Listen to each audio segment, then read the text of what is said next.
d'une des seules choses que je suis vraiment capable de parler, soit le théâtre. Bien que le théâtre soit dur avec moi, mais bon, je n'entrerai pas dans ces détails, je ne ferai pas une mise en scène de moi-même. Donc, c'est ça. Aujourd'hui, j'essaierai de vous montrer comment la projection vidéo, un sujet sur lequel je travaille beaucoup, peut servir de piédestal à la présence physique de l'acteur sur scène. Alors, un nombre important de critiques, de théoriciens et de praticiens du théâtre ont longtemps considéré et voient encore l'intégration de projets d'images animées sur scène pratiquement comme un sacrilège. C'est dans cet ordre d'idée que le très controversé critique allemand Dietrichson affirme que les projections vidéo semblent être depuis toujours un corps étranger au théâtre. Le média vidéo, donc selon ces gens-là, serait un envahisseur à bannir car il menacerait l'essence même du théâtre, soit sa nature performative. Par opposition au cinéma, que l'on considère comme un art figé, dont le principal objet est un artefact qui perdure dans le temps sans autre modification que l'effet du temps sur les bobines ou sur le disque, le théâtre, lui, est une forme d'art vivante, comme on le sait, qui est circonscrite dans un temps et un lieu précis. Bien qu'un processus plus ou moins long de répétition ait lieu avant la représentation, une grande part de la création de la représentation théâtrale reste à se concrétiser dans le face-à-face entre le public et les interprètes, à l'intérieur duquel apparaît une boucle rétroactive, ou comme on dit en anglais, feedback loop, dans laquelle, bien sûr, il y a échange ou possibilité d'échange. L'intégration de projections vidéo figées aurait donc pour effet de créer des ruptures dans le tissu performatif de la représentation théâtrale et ouvrirait la porte à une éventuelle mort du théâtre. Bon, c'est un peu extrême, mais... certains théoriciens des médias, tels que Philippe Auslander, affirment même que cet effacement des arts vivants est bel et bien enclenché, voire même concrétisé.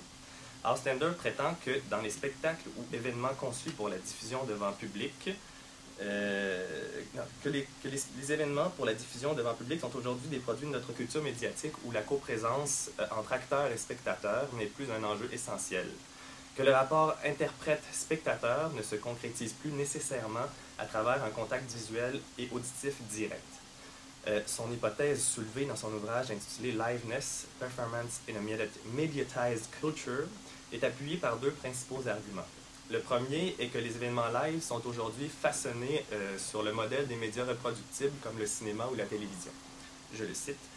The live event itself is shaped to the demands of mediatization, to the extent that live performances now emulate mediatized representation.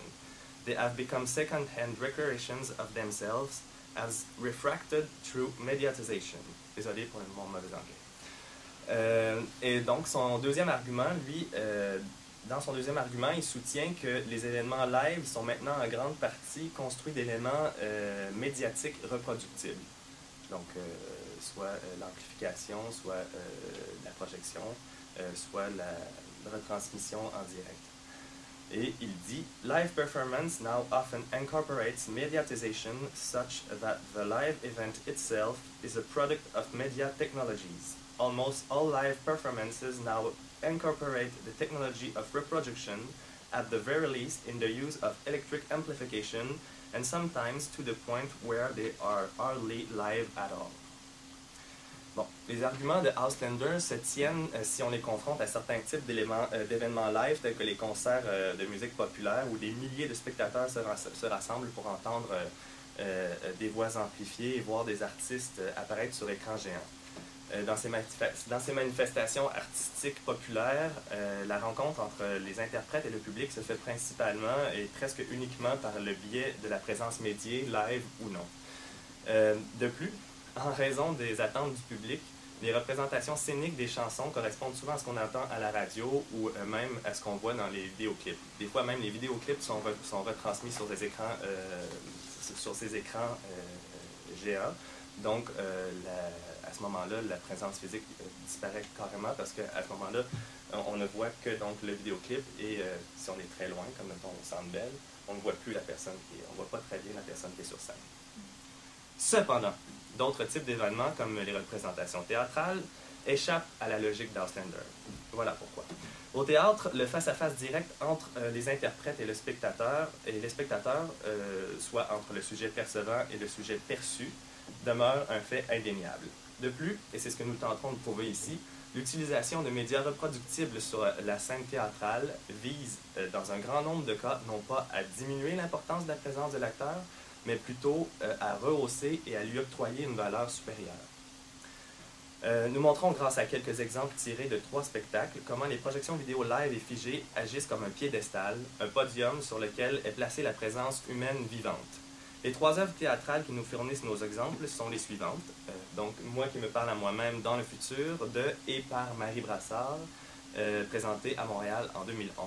448 Psychose de Sarah Kane, mise en scène par Nicolas Berdier, présenté également à Montréal en 2011. Et finalement, Der Idiot von Castorf, Stücksfassung nach Dostoïevski in der Neustadt von Bert Neumann, une adaptation de L'Idiot de Dostoïevski, mise en scène par Frank Castorf à la Volksbühne en 2002. Et donc, j'ai utilisé quelques exemples pour mon mémoire. Pour 3 stratégies sont envisageables afin d'utiliser la projection vidéo en tant que faire-valoir de la présence vivante des interprètes. Et elles seront ici explicitées. On va les énumérer un petit peu avant d'illustrer concrètement grâce à nos exemples. Tout d'abord, faire des gros plans des acteurs peut nous permettre, en dupliquant son image, de pénétrer davantage dans l'imaginaire et la psychologie de ceux-ci, d'avoir un accès privilégié au vivant de l'acteur en chair et en os qui tient son rôle devant nous. Deuxièmement, il est possible de mettre à profit les qualités lumineuses et colorantes de la projection vidéo pour mettre en valeur le corps d'un interprète. On peut finalement effacer l'immédiateté physique des acteurs, donc les cacher, et en les remplaçant par des images différées ou retransmises en temps réel dans le but d'accorder à la présence vivante, par sa rareté, ainsi engendrer une valeur supérieure. Bon, examinons en premier lieu une scène tirée de L'Idiot de Frank Castorf, ainsi qu'un moment représentatif de la mise en scène de 448 Psychose de Nicolas Berdier. Dans la première scène, dans la scène sélectionnée de L'Idiot, nous avons affaire à une représentation grotesque de l'assassinat manqué du prince Mishkin, je ne sais pas s'il y en a qui ont déjà lu le roman, par Rogojin, avec en arrière-fond une version un peu caricaturale à l'orgue de Can't Buy Me Love des Beatles. Je vais vous faire écouter l'extrait. Vous entendrez.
Bon, comme on a pu le voir, à une fois l'assassinat manqué, le caméraman suit l'action du début à la fin. Le caméraman qui suit l'action du début à la fin du spectacle fait un gros plan sur le visage de Martin Gutke, qui est l'interprète qui joue Mishkin, et qui nous raconte, bon, pour ceux qui ne connaissent pas l'allemand, dans les mêmes mots que Dostoïevski, les signes avant-coureurs d'une crise d'épilepsie. Le visage de Gutke est alors retransmis sur écran géant et le public peut avoir un accès direct aux expressions et la puissante interprétation de l'acteur. Puisque, contrairement au phénomène du concert de musique populaire, l'acteur n'est toujours pas très loin devant nous, que nous percevons d'abord auditivement et visuellement sa présence physique, sans discontinuité et sans l'entremise d'une quelconque médiation, la projection des images filmées et retransmises en temps réel est avant tout une espèce d'instrument prothétique, une extension de la vue humaine qui permet un rapprochement vers l'acteur plutôt que notre seule façon de saisir sa présence. Considérant que la coprésence, c'est-à-dire le rapport direct entre acteur et spectateur, est ce qui définit principalement le théâtre de nos jours, Les images projetées dans ce cas tendent à rapprocher le spectateur du comédien, donc à accentuer le rapport direct et permettent donc d'offrir une expérience théâtrale améliorée. Dans le deuxième extrait qui nous intéresse, celui de 448 Psychose, mise en scène par Nicolas Berzy, nous pouvons voir deux actrices sur scène, une est couchée sur une table et l'autre s'adresse au public en avant-scène, en avant du côté jardin. Le public peut voir le visage de l'actrice allongé, retransmis en temps réel grâce à un système de caméra caché branché sur le système de diffusion. Je vais vous faire écouter l'extrait. Il y a deux extraits, mais je vais vous les faire écouter les deux.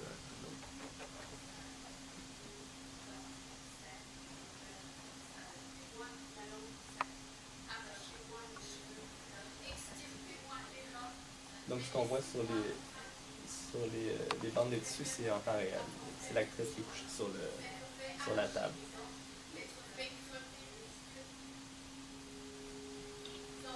Ça aussi, c'est en temps réel. L'actrice est de dos. Et,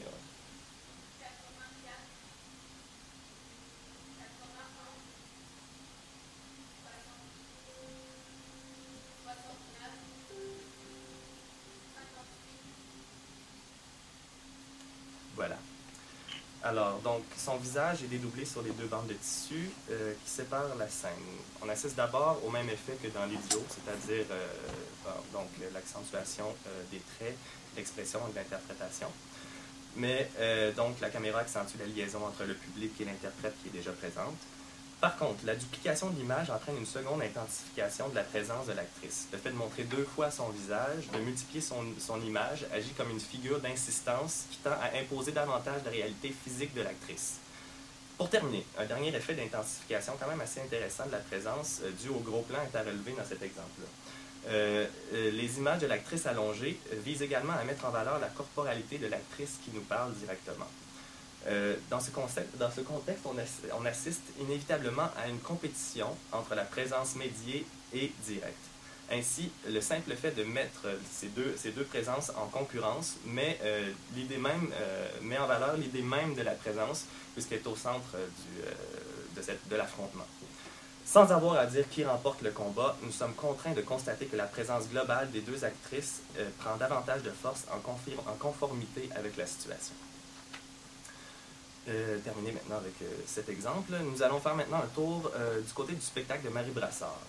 Le dispositif est simple, un écran géant d'environ 15 mètres de diagonale en fond de scène sur lequel tout au long du spectacle on y projette principalement des images abstraites et un plancher en plexiglas laissant par moments de longues et fines courbes de lumière apparaître.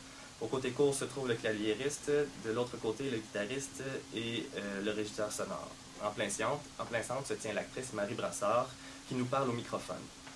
Bon, je vais vous montrer l'extrait. D'abord, ce sont des photos.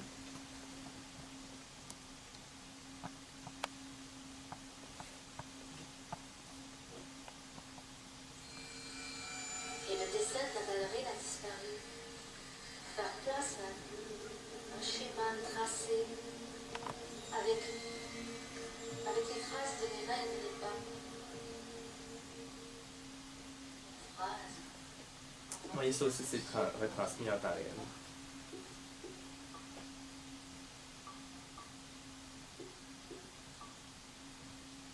Je me sens séparée du monde.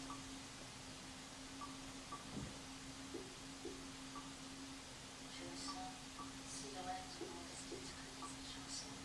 Le malheur.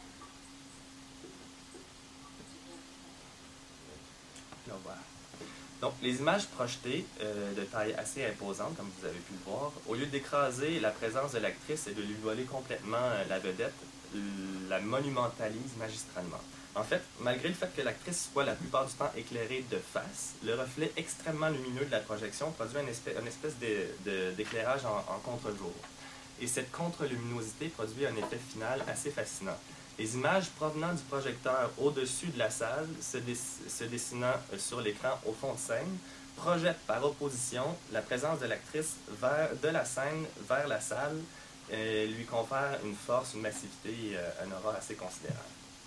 Ainsi, elle nous paraît bien plus présente que si elle avait été uniquement éclairée de façon conventionnelle. De plus, la magnification de l'actrice atteint un sommet lorsque, comme on a pu le voir, les motifs de la projection forment de longues et étroites bandes verticales en mouvement. Ceci a pour effet de créer une illusion d'allongement du corps de l'actrice. En plus d'être projetée vers l'avant, la présence de l'actrice gagne en force verticalement de façon remarquable. Les projections participent donc également dans ce spectacle à offrir une expérience théâtrale rehaussée. Pour terminer avec nos exemples, je vais revenir à l'adaptation de l'Idiot de Castorf. Mentionnons tout d'abord que l'entièreté de la représentation est captée soit sur caméra à l'épaule ou soit par des caméras de surveillance accrochées dans le décor. Le public, ensuite, doit suivre les 15 dernières minutes de ce spectacle qui dure 4 heures par l'entremise de la médiation, puisque l'action se déroule dans une partie du décor dont le public ne peut avoir accès de façon immédiate. Ainsi donc, l'immédiateté entre les interprètes et les spectateurs est suffisamment effacée pour faire de la vidéo l'essentiel de cette partie de la représentation. Cependant, cette brisure entre le contact immédiat nous apparaît au final comme un jeu auquel le metteur en scène nous convie dans le but justement de souligner, d'intensifier et même de célébrer le rapport entre acteur et spectateur. Erika Fischer-Licht, professeur à la Freie Universität de Berlin, nous le confirme dans son ouvrage « Ästhetik des Performativen ». Ce fut précisément cette mise en scène de l'idiot qui, selon la thèse d'Auslander sur les représentations live, aurait dû s'annuler à travers l'usage qu'elle faisait des technologies de reproduction. Elle donna lieu finalement à une apothéose de la coprésence entre acteurs et spectateurs. Le salut final conventionnel fut ressenti par le public comme une transfiguration des acteurs, comme une cérémonie rendant hommage à la présence physique. Ainsi, cette captivité des interprètes crée une tension qui se libère d'un seul coup dès leur entrée pour le salut final, dans une sorte de satisfaction de voir et sentir à nouveau les acteurs sur scène en chair et en os. Le manque permet finalement d'apprécier la rareté. Alors voilà pour les exemples. Nous avons maintenant fait le tour des exemples et, qui nous ont servi d'illustrer les 3 importants procédés que nous avons explicités, qui permettent aux projections vidéo d'exacerber la présence physique et d'intensifier la rencontre en rapport direct entre le sujet percevant et le sujet perçu. Bon, ceci nous permet d'avancer que le théâtre résiste justement, donc, comme nous l'avons déjà mentionné, à la théorie d'Auslander qui est pourtant bien effective dans les événements live de masse qui se subordonnent aux technologies de reproduction. Le théâtre, pour sa part, s'oppose par la coprésence à la dématérialisation de l'art qu'engendre la logique des marchés de médias reproductibles. Et ceci, Hans Thies Lehmann nous le confirme dans son substantiel et illustre ouvrage « Le théâtre post-dramatique ». Les nouvelles technologies et les nouveaux médias se font toujours plus immatériels. En revanche, le théâtre est caractérisé par la matérialité de la communication. Contrairement à tous les arts de l'objet et de la transmission médiale, on trouve à la fois ici l'acte esthétique en tant que tel, joué, et l'acte de réception, assisté au théâtre, comme une action réelle dans un moment et un lieu déterminé. Dans certains cas, comme dans le spectacle de Castorf, le théâtre utilise la médiation dans le but justement de questionner la présence des médias reproductibles dans notre vie et de souligner la singularité de la présence physique. Cette application de la médiation au théâtre est donc une forme de résistance à notre culture médiatique. Ainsi, l'intégration de projections d'images animées sur scène ne serait pas un sacrilège, mais plutôt une bénédiction, un objet dynamisant et intensificateur de l'expérience théâtrale. Nous avons suggéré et montré que ces projections d'images animées agissaient comme un piédestal qui met en valeur la corporalité de l'acteur sur scène. Seulement, les projections sont bien plus qu'un simple faire-valoir de la présence physique. Elles participent également activement à l'œuvre théâtrale en tant que telle, en tant que composante scénique et scénographique, qui s'insère également dans le tissu performatif et représentationnel du spectacle de théâtre. Elle ne serait pas, comme elle semble être depuis toujours, un corps étranger au théâtre, mais bien un élément constitutif de la théâtralité contemporaine. Merci.